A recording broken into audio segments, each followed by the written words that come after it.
Before we start, this is just a quick disclaimer.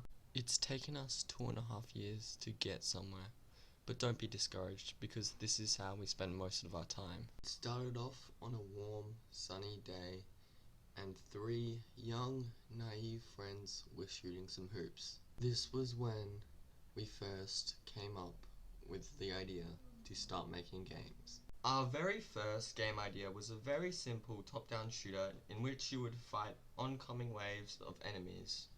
The idea was to start off with a very, very simple game. This was because we had one major problem. None of us knew how to code. We even didn't know what game engine we wanted to use or how we would design our sprites. All we knew is that we wanted to make games. It didn't take us long to figure out that we couldn't become professionals overnight. This seems obvious, but we had a dream, and dreams do lead to unrealistic expectations. This is where motivation started plummeting.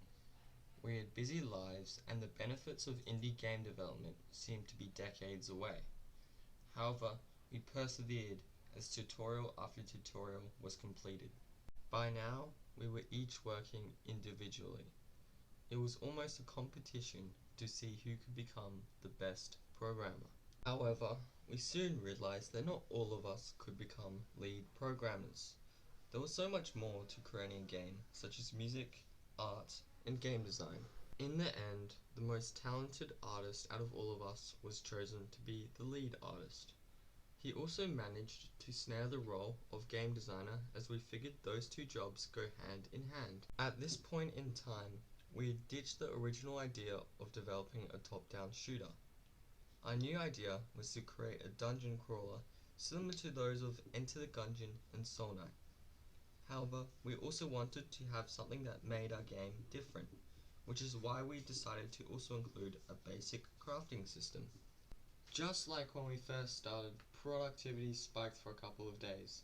In only a small amount of time, we had a moving character, an enemy that could shoot, and very basic environment sprites.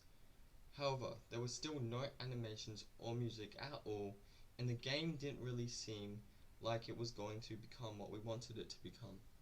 We did stick with it for the next week before giving up and going back to the drawing board.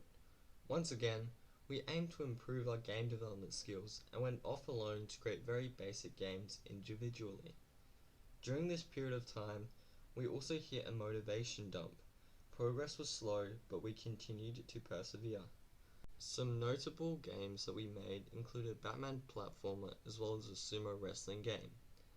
However, we eventually decided that it is time to create a video game and release it on Steam.